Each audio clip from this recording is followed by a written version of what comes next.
Oi, pessoal. Aqui quem fala é Gabriela Vanzodas e esse é mais um episódio do podcast Talvez. Antes de começar, queria lembrar vocês que além de nos acompanhar pela sua plataforma de áudio preferida, vocês também podem nos seguir no Instagram e no Telegram, onde estão todos os relatórios de análise do nosso time e conteúdos exclusivos sobre as movimentações do mercado. Além disso, a gente também está no YouTube, onde a edição desse podcast vai estar disponível em vídeo. Bom, as últimas semanas têm sido bastante desafiadoras para os mercados globais, com juros abrindo, ações para baixo e a volta da volatilidade. A ideia do episódio de hoje é justamente discutir o que podemos esperar de bolsa daqui para frente. Então vamos falar tanto do cenário macro quanto do micro, discutir setores, teses de investimentos e o mindset apropriado para navegar momentos como esse. Para compor o episódio de hoje, eu tenho o prazer de receber o André Leon, que é sócio e CIO da estratégia de ações da Ibiona Investimentos, e também Bernardo Veiga, Equity Sales aqui do Itaú BBA, que vai contribuir com insights e me ajudar a moderar esse bate-papo. André e Bernardo, sejam muito bem-vindos. Obrigado.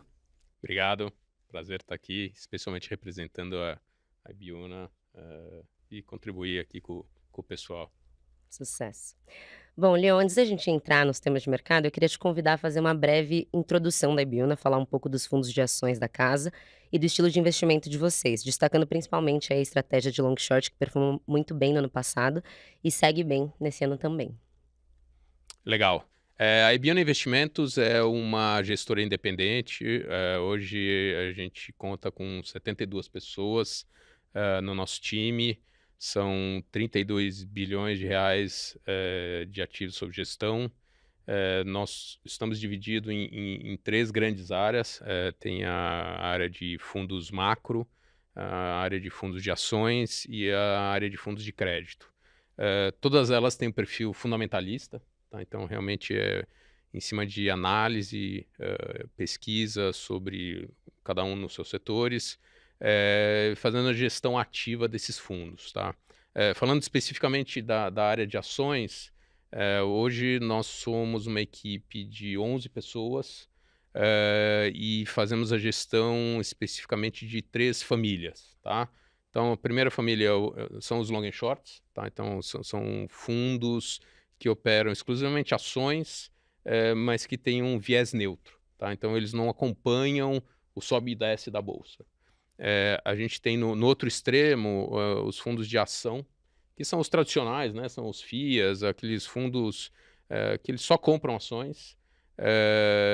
E no meio do caminho a gente tem o fundo long biased, que ele tem exposição à bolsa, mas ele pode fazer travas, ele pode fazer short, hedges.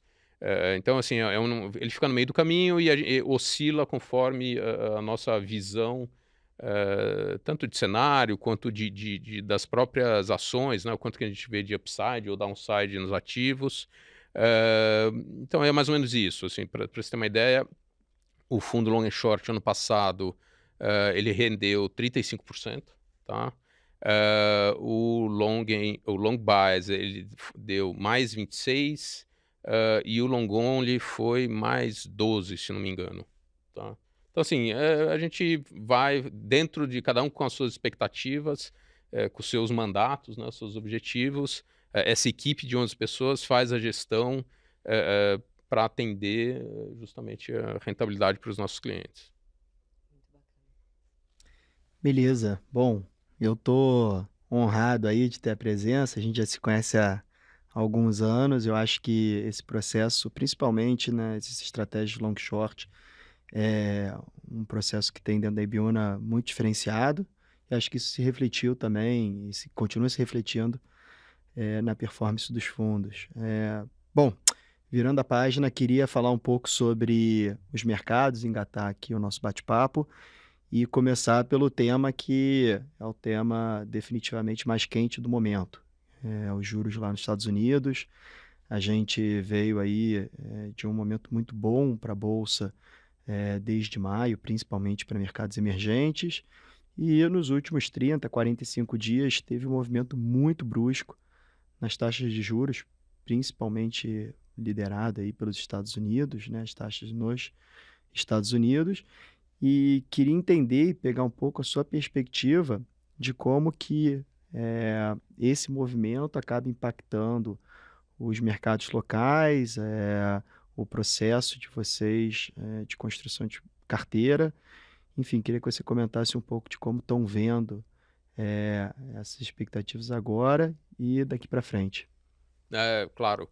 É assim, o que a gente está vendo, o que está acontecendo, né, especialmente nos Estados Unidos, eh, na verdade é parte de um grande processo de normalização de taxas de juros no mundo, tá? A gente passou, na verdade, décadas onde no mundo inteiro taxas de juros, tanto nominais quanto reais, estavam numa tendência de baixa.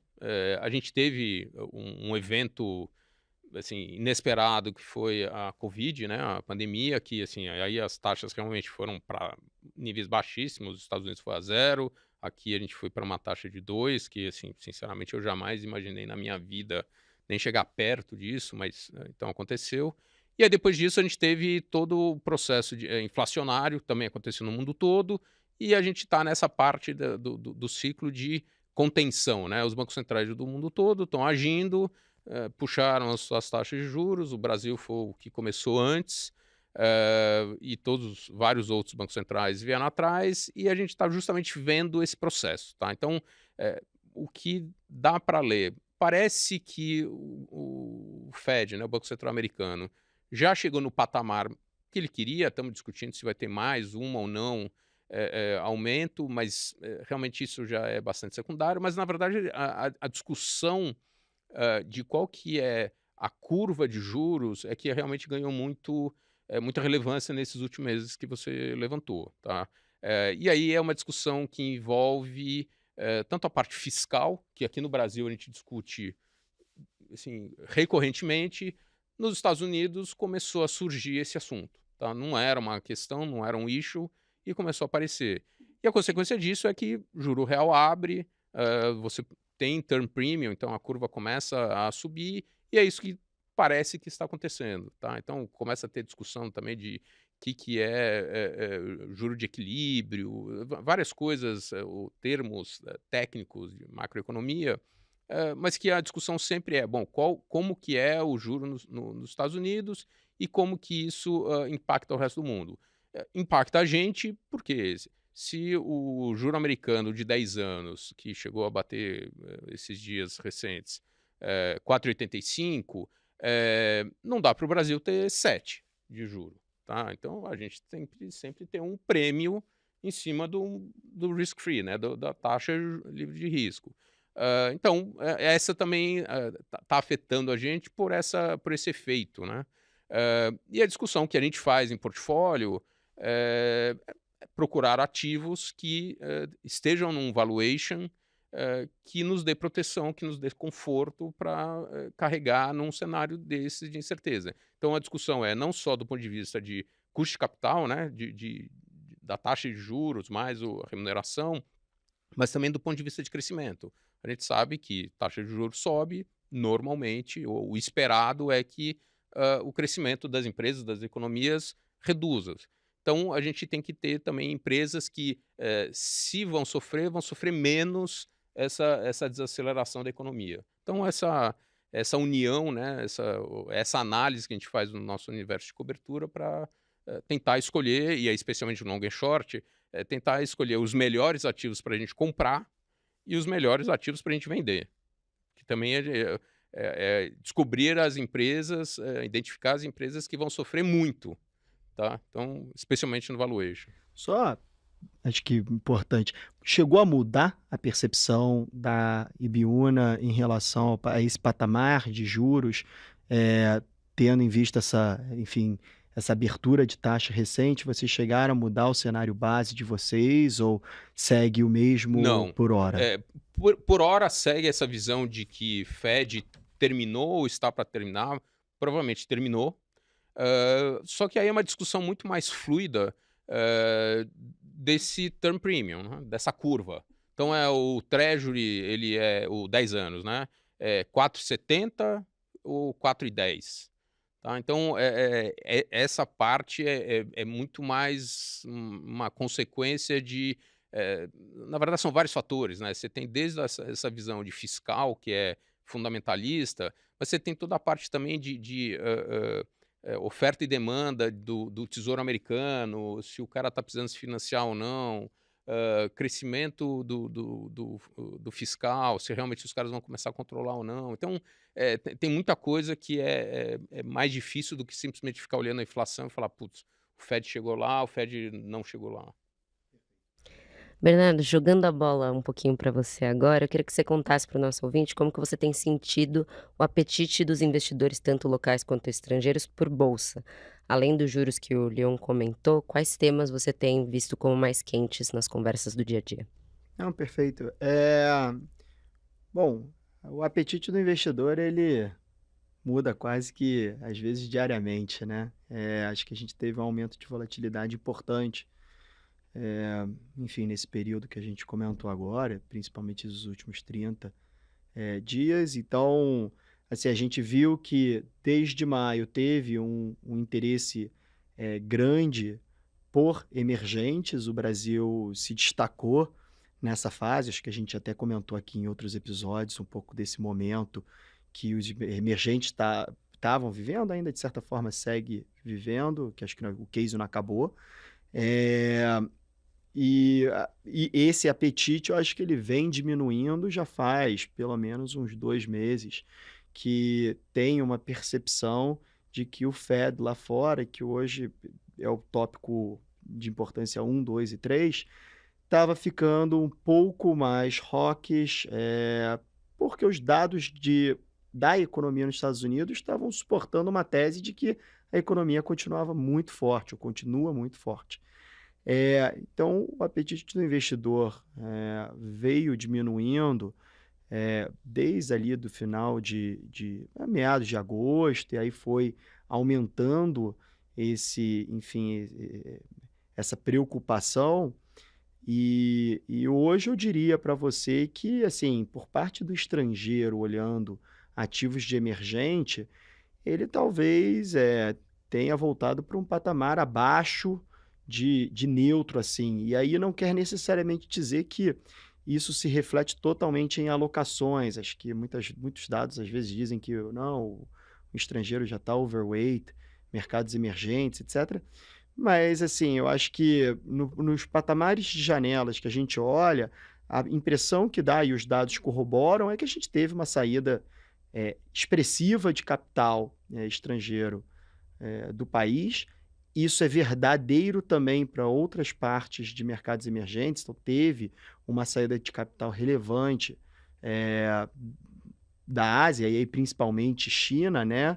E, e naturalmente, o que na contramão a gente vê é que existe uma demanda grande por ativos de tech. Então, quando a gente olha como a bolsa se comportou lá nos Estados Unidos, na verdade, que hoje você tem duas bolsas. Você tem a bolsa daquelas 7, 8 grandes empresas, muitas delas são empresas do setor de tecnologia, e você tem uma outra parte da bolsa, que são os ativos tradicionais com bancos, petróleo, indústrias, e essa bolsa tem sofrido. Ela está basicamente, ela não tem ganhos no ano. Se você for olhar para o S&P normalizado por pesos iguais, né, ele está flat no ano, não tem ganhos.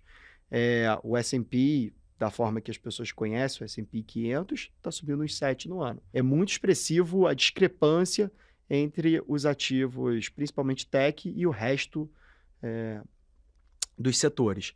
Aqui para o Brasil, acho que é um pouco do que eu falei. Acho que os locais eles sofreram muito com uma redução de alocação, em geral por bolsa. Acho que a gente veio de um período muito drástico de saída de capital de bolsa, naturalmente porque você tinha um patamar de juros muito elevado. Então, essa troca de ativo aconteceu. Pessoa física, as próprias instituições decidiram mover a alocação de capital para a renda fixa, e a bolsa ficou um pouco de lado. Eu acho que a gente já passou pelo pior, pelo menos é o que o dado indica, que em termos de resgate, a gente está muito próximo ali de um equilíbrio, ou seja, não está nem entrando nem saindo, e a gente vinha de meses de, não sabe disso, saídas expressivas da bolsa.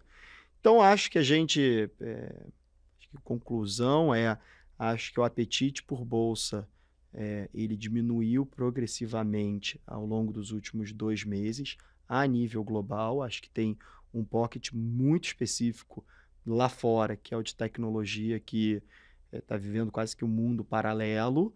É, e aí, em termos de emergente, eu acho que a gente, de repente, volta a ver o que a gente tem escutado e conversado com os investidores, que a gente deveria voltar a ver o interesse por emergentes, uma vez que a gente tenha uma confiança maior do que vai ser essa trajetória de juros lá fora. E aí, naturalmente, por consequência, um dólar desvalorizando, ou seja, um real voltando a valorizar, e os estrangeiros voltarem a olhar emergentes como um todo, e aí, consequentemente, acho que o Brasil, até nessa relação de troca, tende a outperformar. Não sei se o Leon quer complementar com alguma. Não, eu acho que eu concordo no geral. Acho que a grande discussão aqui, o grande questionamento é realmente o impacto desse cenário para crescimento para o ano que vem, tá? 2024.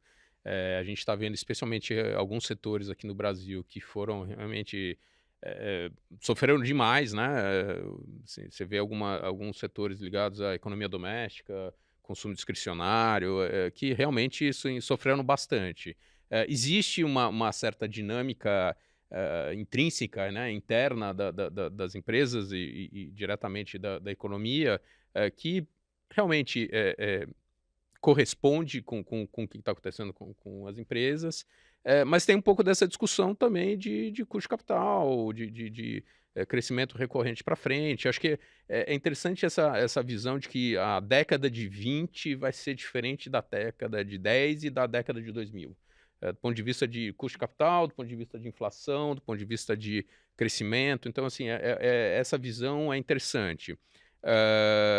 E lógico, e, assim, acho que uma das coisas também que foi muito relevante, e eu concordo com o comentário do Bernardo em relação às techs nos Estados Unidos, esse novo custo de capital, tá? Então a gente está falando de um Fed Fund Rate a 5,25, é muito diferente de 2 anos atrás, que era zero. Tá? Então essas big techs, ou até mesmo as techs menores, que conseguiam financiamento quase grátis, né? Era dinheiro dado, isso muda a dinâmica para frente. Tá? Então, acho que com o tempo isso vai ficar cada vez mais patente e valuations vão para os lugares corretos.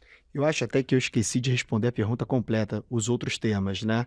E eu acho que isso é importante, porque acho que uma vez que a gente superar essa questão dos juros, e eu tenho certeza que a gente vai superá-la para o bem ou para o mal, eu acho que você aí vai entrar nas outras pautas. E essas pautas são micros, né? A gente tem uma situação no Brasil que ela foi deixada de lado nesse momento por conta de uma força maior, que é essa questão lá nos Estados Unidos, que permeia e impacta o resto do mundo inteiro, né? Mas a gente sabe que a gente tem nossos próprios desafios aqui. Então, hoje, quando a gente olha para a Bolsa e vê o que aconteceu na Bolsa nesse ano, a verdade é que você teve movimentos, de certa forma, um pouco similares a essa discrepância que aconteceu no mundo tech lá fora. A gente, em algum momento aqui, tinha os ativos domésticos, né, que são mais alavancados a uma queda na taxa de juros, outperformando muito aquele topo do índice Bovespa, que é muito pesado em empresas de commodities, Petro e Vale, bancos, enfim, que são empresas mais tradicionais. E hoje você tem uma série de questionamentos, não só porque os juros subiu no mundo inteiro, ele, na verdade, curva de juros abriu no mundo inteiro, né? Porque, propriamente dizendo, os juros no Brasil caiu. Mas a curva de juros, que é muito mais relevante, a gente sabe, no final, a gente vai superar isso e a gente vai discutir ICMS, reforma tributária em geral, umas questionamentos sobre o JCP, como que ele vem, se é que ele vem, né? E em que formato que vem. Ou seja, temos muita coisa ainda para discutir. A questão de fiscal no Brasil em geral é uma dúvida, né? Então, assim, eu acho que os grandes temas são 1, 2 e 3, essa parte que a gente gastou muito tempo já conversando, juros. globalmente, e aí esse impacto para emergentes no geral. 2, a situação de fiscal no Brasil, arrecadação e os impactos sobre a agenda de reforma tributária no Brasil, o que isso vai reverberar para as empresas do índice. Então, a gente sabe que tem empresas que usam o JCP, essas empresas têm algum risco associadas a ela do JCP eventualmente mudar, até mesmo, quem sabe, acabar, apesar de que isso está parecendo menos provável agora. Tem empresas que usam de mecanismos tributários, enfim, benefícios fiscais e tudo mais, que naturalmente também podem ser revistos. Então, acho que até para a gente evoluir essa conversa, acho que eventualmente a gente vai perguntar ao longo do podcast, como que você navega, né, isso daqui. Então, mas enfim, acho que esses são os grandes temas. Beleza.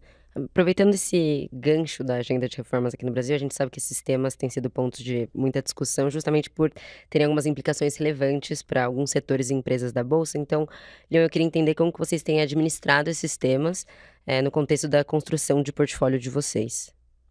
Tá, essa pergunta não é fácil, não. O que tem acontecido é que as várias propostas que estão sendo levadas para o legislativo, nos diferentes, né, JCP, mudança do ICMS, a própria reforma tributária, assim, sempre são propostas que elas são relativamente abertas. Tá? Então, o que a gente faz?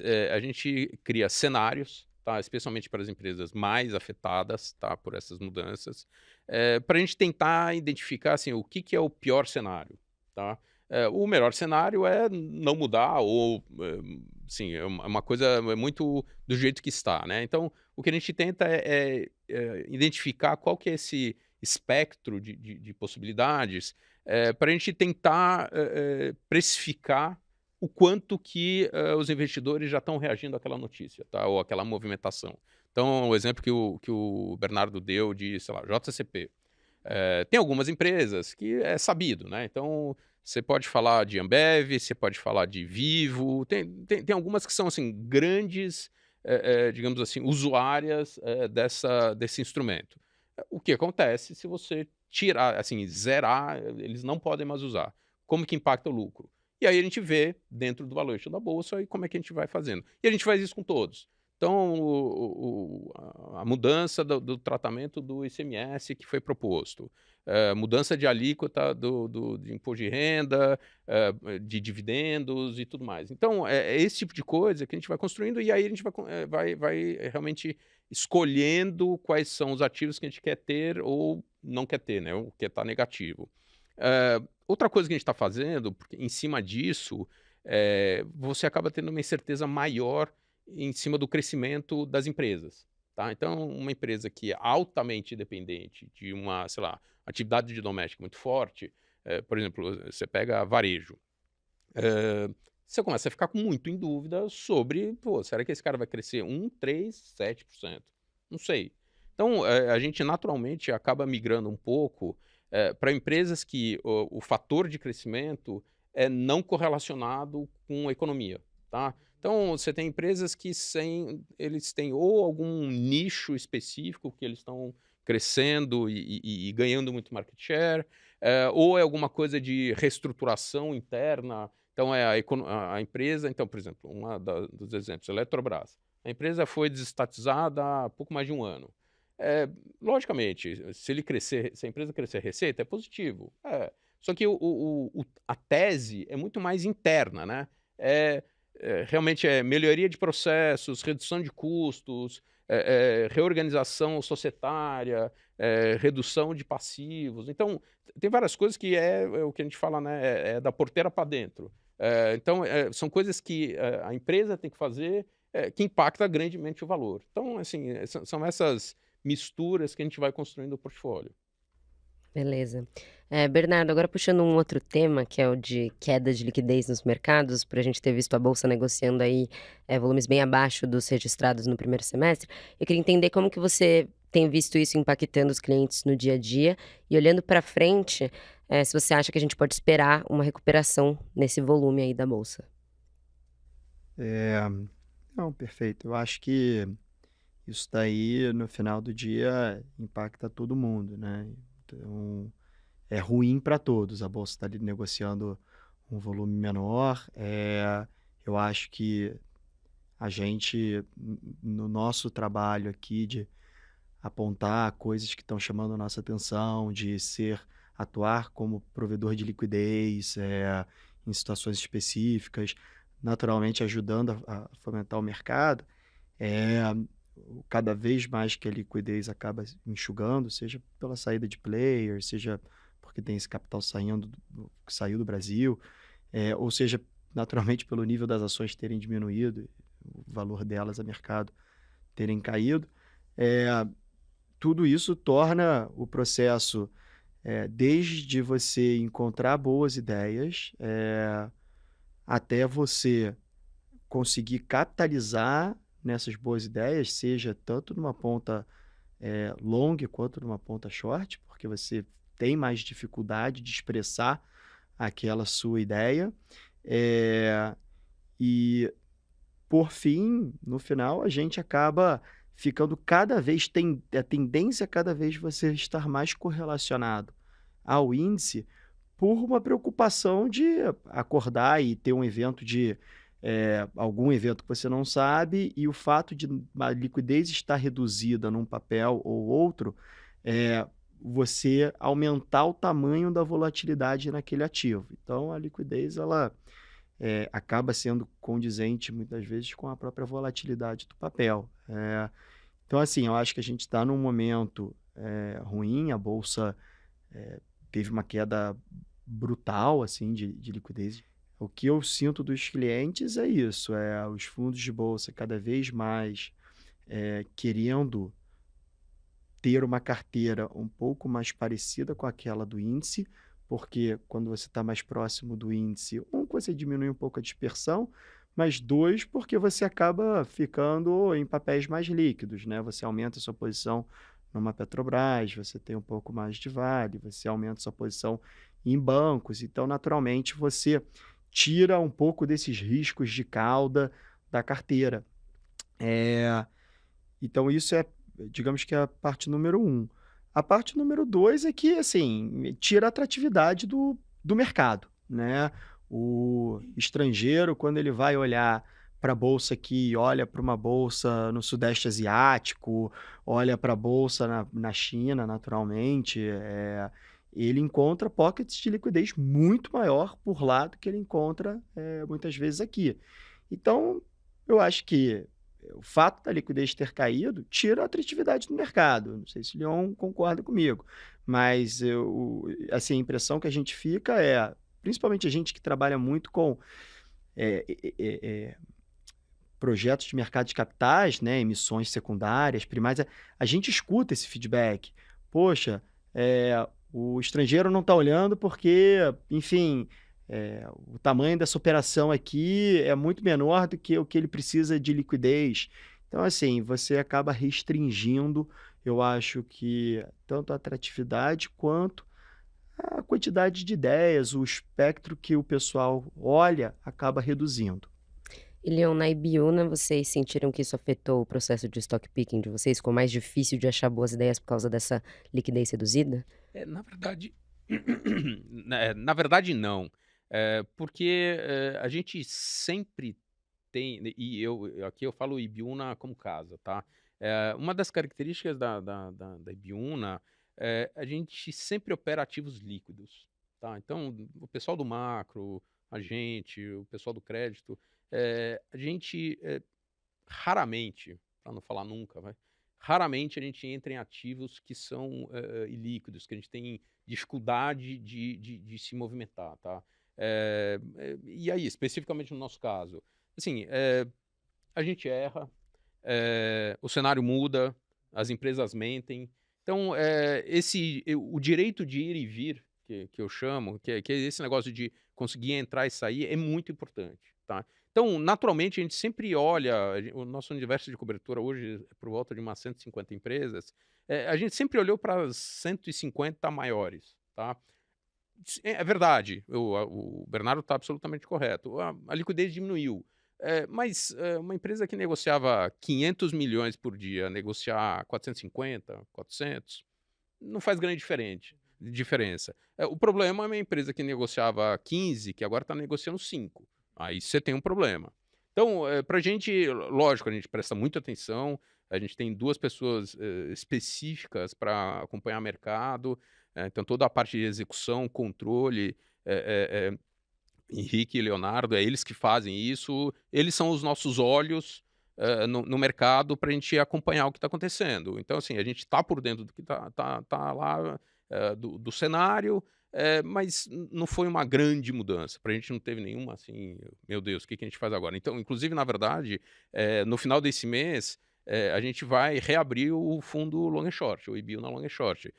Tá fechado aí faz mais de ano por capacidade, e a gente achou que estava na hora de: "Poxa, a gente está com capacidade, então a gente vai reabrir no final do mês". Então é um pouco até, assim, indicação de que, a gente está vendo até um pouco o contrário, tá, tem muita coisa interessante e atrativa para investir. Não é a tese padrão, é a tese que a gente internamente chama no agora vai, né, a gente não acha que agora vai, que o Brasil vai explodir, vai crescer descontroladamente, ou que a bolsa tá barata pra caramba, não é isso, mas a gente acha que tem muitos ativos atrativos que vale investir. Não, eu acho esse ponto, acho que é uma característica muito legal. Eu sei porque eu sei que muitas vezes eu me vejo ligando para o Leão aqui, querendo falar de um ativo ou outro que já é descartado nos primeiros 3 minutos. Eh, mas assim, eu acho que isso daí é uma característica legal e a gente vê que quem seguiu essa disciplina, no final acabou, conseguindo acho que se defender um pouco mais nessa virada do mercado. Eh, bom, até então eu vou até aproveitar, porque eu queria que você compartilhasse um pouco, dos temas, das teses, que você quando você diz assim: "Putz, a gente está olhando as empresas mais líquidas e naturalmente", acho que até vale explicar, né, assim, dentro de um fundo long short, você tende a operar, os fundos long short tendem a operar com uma capacidade, que é importante administrá-la, porque você sabe, você diz 150 empresas, né, é empresa pra caramba e você ter a capacidade de ter uma posição long ou short em cada uma dessas empresas, às vezes você tem que ter posições bem menores ou outras bem maiores para conseguir aplicar em tudo. Então eu queria pegar um pouco da sua cabeça, né, que são teses que têm sido, digamos que mais core, para o portfólio da Ibiúna, ou outras que você acha que daqui para frente podem, dar super certo, mas não estavam lá antes. Enfim, conta um pouco pra gente, acho que esse é sempre o tema que os ouvintes mais querem ouvir. Mas então, enfim, passa a palavra. Vamos lá, a gente tem algumas posições que eu não vou chamar de core, mas assim, que são bastante, antigas, vai. Acho que a mais clássica, que também acho que todo mundo já sabe, a gente tem Petrobras há muito tempo, tá. Petrobras pra gente é uma empresa, apesar de ser estatal, assim, ela realmente passou por um processo de saneamento e de melhoria de tanto condição financeira, quanto operacional, governança corporativa, que chamou muita atenção. E chama atenção para a gente até hoje o valuation dela em relação aos peers globais, tá. Então, por coincidência, estava olhando hoje de novo, essa métrica que a gente olha, assim, Petrobras está tradando a 3 vezes EBITDA, com yield tanto para 23 quanto para 24, yield é pagamento de dividendos, entre 15 e 20% ao ano, tá. Quando você olha os peers, globais, que sejam razoáveis de serem olhados, você encontra valuations que ali na casa de 4, 5, 6 vezes EBITDA, com o dividend yield de 3%, 4%. Então, assim, é uma discrepância realmente o quanto você recebe pelo investimento feito que, na nossa cabeça, não faz sentido. A gente não tem a tese de que Petrobras vai negociar em linha com peers globais. Mas é simplesmente esse desconto é demasiado. Tá? Então, a gente está lá, continua na nossa carteira, a gente gosta, está em todos os fundos, tanto no long and short, quanto no long bias e no long only. Outra que era uma Brás, mas continua chamando Brás, é a Eletrobras. Então, ela foi desestatizada há pouco mais de um ano, e a gente está vendo, quando teve a oferta de estatização, a gente não participou. Era uma empresa que a gente gostava, a gente acompanha há décadas, mas que a tese era meio nebulosa, tá? A gente não entendia exatamente o que podia acontecer, a gente não conseguia enxergar o quanto que tinha ainda de melhorias para ser feito. Era aquele balanço bagunçado de estatal, não sei o quê, foi feita a operação, então, e aí a gente continua acompanhando. E o que a gente está vendo é que realmente, um ano depois, inclusive acabou de mudar o presidente, entrou o Ivan Monteiro, que era o presidente do conselho, semana passada, retrasada, mudou o diretor financeiro, entrou uma pessoa que é extremamente capacitada, conhece o setor elétrico também há muito tempo. Então, assim, você está tendo uma troca de pessoas, sangue novo entrando, e em conversas que a gente teve com esses entrantes, a gente está vendo que tem muita coisa para ser feita, tem muita coisa para ser melhorada. Isso é muito bom.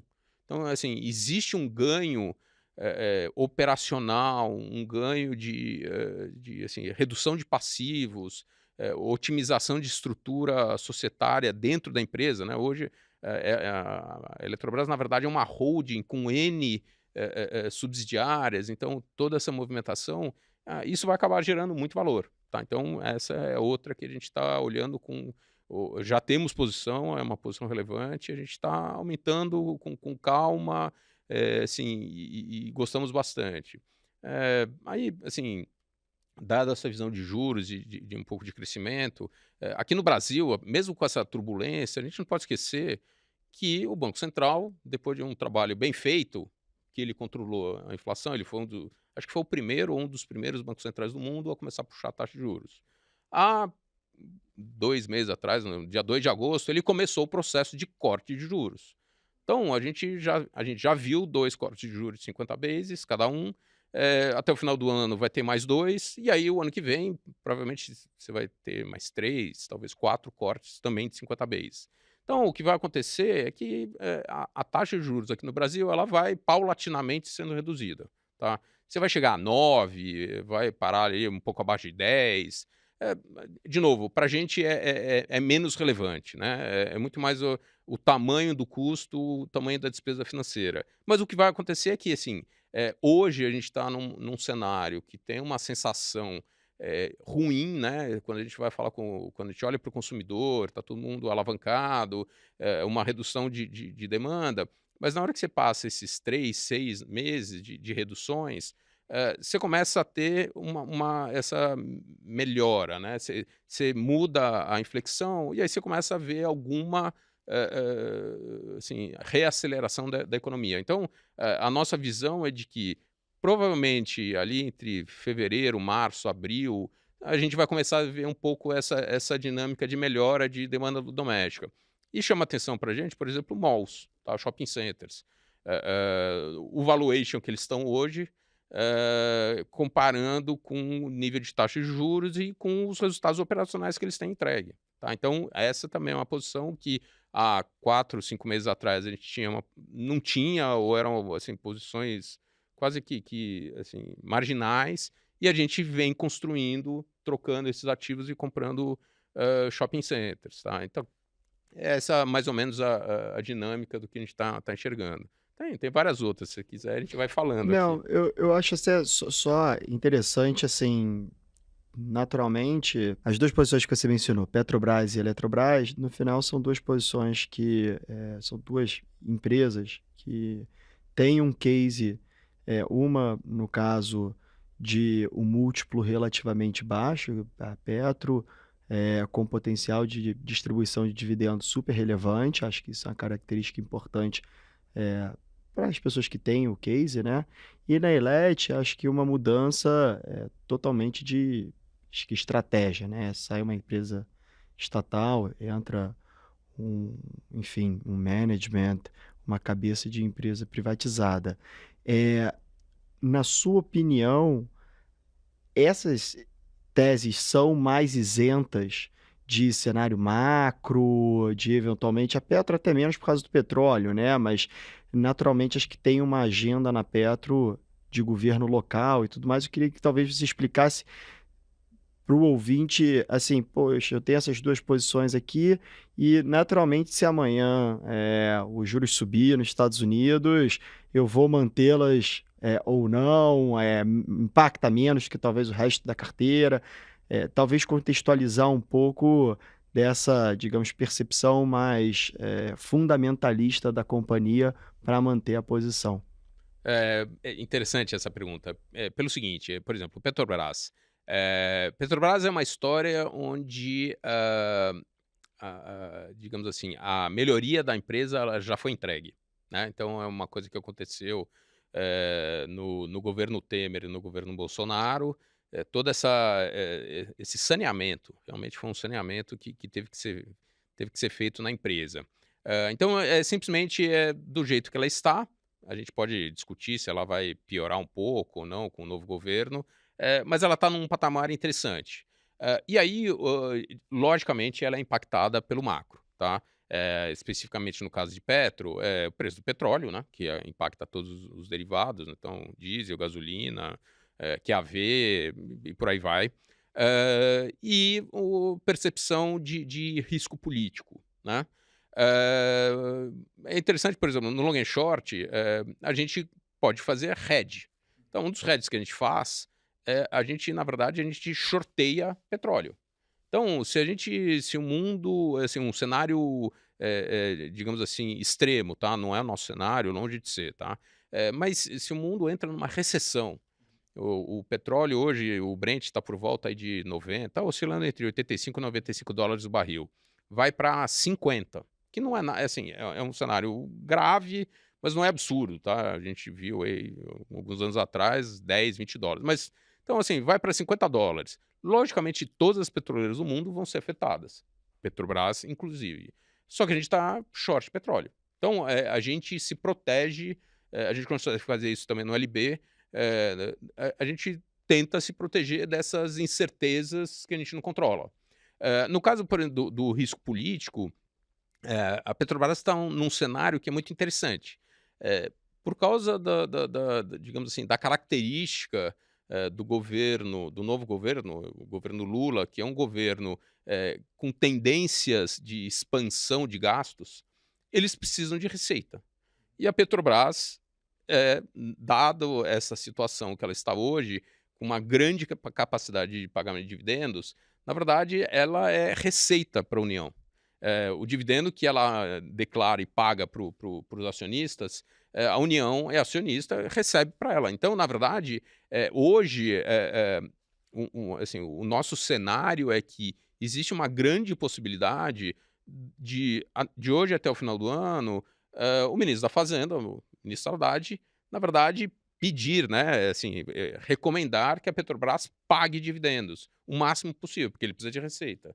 Então, o risco político, lógico, sempre existe, todo dia a gente está analisando, todo dia a gente está olhando, mas é meio assimétrico, né? É diferente do que era antigamente, porque Petrobras ou qualquer estatal era sempre usada para fazer, digamos assim, as vontades dos governantes, dos políticos. Nesse caso, eu acho que é um pouco diferente. Eletrobras, a discussão aqui é basicamente preço de energia, tá? Se a gente entrar numa recessão prolongada, assim, de baixo crescimento, a demanda por preço de energia ela vai ficar abaixo do que estava todo mundo esperando, você passa a ter oferta em excesso de energia e o preço fica muito baixo. Eh eh, a gente vê, assim, hoje o preço já está baixo, né, está por volta aí de R$ 85 por megawatt-hora. Eh, a gente está vendo, na verdade, que existe um pouco de risco de você ter na verdade, uma subida, tá? A gente passou, por incrível que pareça, os últimos aí 18, 24 meses, por uma parte de meteorologia muito positivo. Então, assim, os reservatórios estão em níveis, especialmente comparado com os anos anteriores, em níveis altíssimos, e a gente está com uma demanda que não é uma demanda exatamente muito forte. Então, se a gente vai para uma normalização de regime meteorológico, e a gente vai para uma demanda um pouco mais acelerada, na verdade, você vê esse preço subindo um pouco. De novo, não é que a gente acha que o preço da energia no Brasil vai explodir, muito pelo contrário. Porque a gente está vendo toda essa parte de eólicas ou alternativas no geral, né, entrando em produção, mas mesmo assim você tem uma demanda, tá? E o que é interessante é esse da porteira para dentro, essa tese de realmente acontecendo dentro da empresa, melhorando os resultados. Tá? Sucesso! Acho que a gente cobriu super bem a pauta. O papo ficou até um pouquinho mais longo do que de costume, mas acho que valeu super a pena para quem acompanhou a gente até aqui. Queria agradecer mais uma vez pelas presenças e pela troca. E até o próximo episódio. Eu que agradeço pelo convite. Obrigado. Obrigado, Leon. Obrigado, Gabi. Até a próxima.